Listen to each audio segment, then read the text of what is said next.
So one of the most common questions I get is about what's the right way to grab the pants when you're trying to pass the guard. The reality is there's a lot of different ways to grip, and there's no right or wrong way. There's just different grips with different pros and cons. So this video, I'm gonna give you guys a breakdown of kind of the pros and cons of different grips and the things you can do with them. So the first grip we're gonna talk about is gonna be the outside grip. This is one of my favorite grips personally. So one of the big benefits with the outside grip is that if you're starting with one grip first, it's a great initial control because you have multiple threats.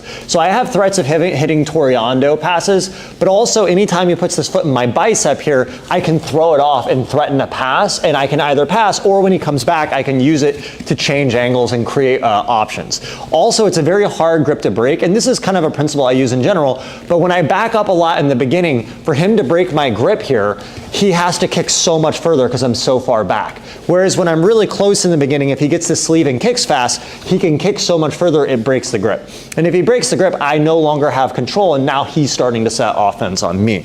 So I get this grip first. So one of the big ones is I can do a throw by. Another big positive of this grip is that when my hand is on the outside, I can use my palm here to make it hard to get the foot in the bicep in the first place.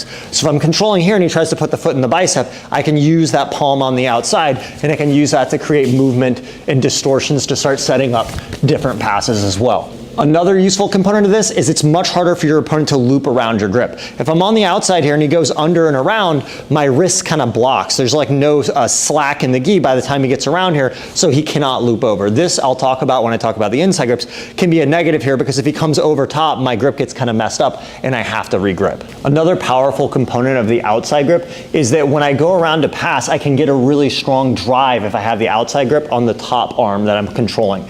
So sometimes when you're on the inside and I drive here, his knee can kind of turn over and it buckles my wrist's ability to drive, right? Whereas if I get the right angle and I hit and this foot's not in the bicep, when I drive, I get this really strong pressure. And sometimes I can even spin him as he tries to resist it, because when I have this low angle with a strong drive, he can't really move and it creates a lot of good openings.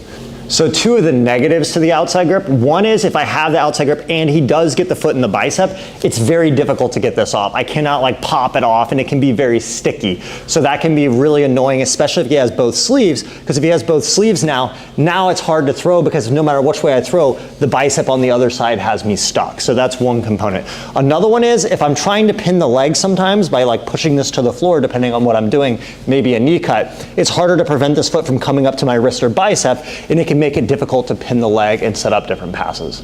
All right, so now we're gonna talk about the inside grip. So one of the main benefits with the inside grip is that when I'm on the inside, my wrist or forearm kind of naturally come further over his leg. It makes it more difficult for this foot to come to my bicep. So if he tries to put the foot in my bicep here, you see how my wrist, forearm is blocking. So when I grab more towards the inside, that can happen naturally. So if I happen to be here like this and this foot comes to my bicep, now I don't have the issue with the outside grip. I can actually pop this out sometimes and create strong drive type situations there as well.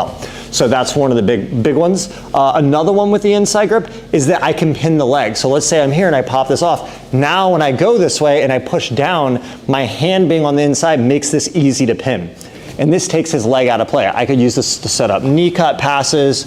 I could use this to transition to like a long step or a mad dog pass. I could push this leg down here and start running around, so those leg pins create a lot of opportunities.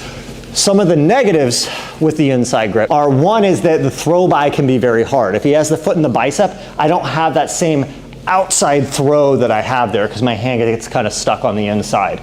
Another one is that sometimes if I'm here moving around, because there's a little bit more slack when I'm on the inside here, this foot has the ability to rotate over, and if he can come through here, it really messes my grip up, and often I'm gonna have to let go and try to reset and make a new grip.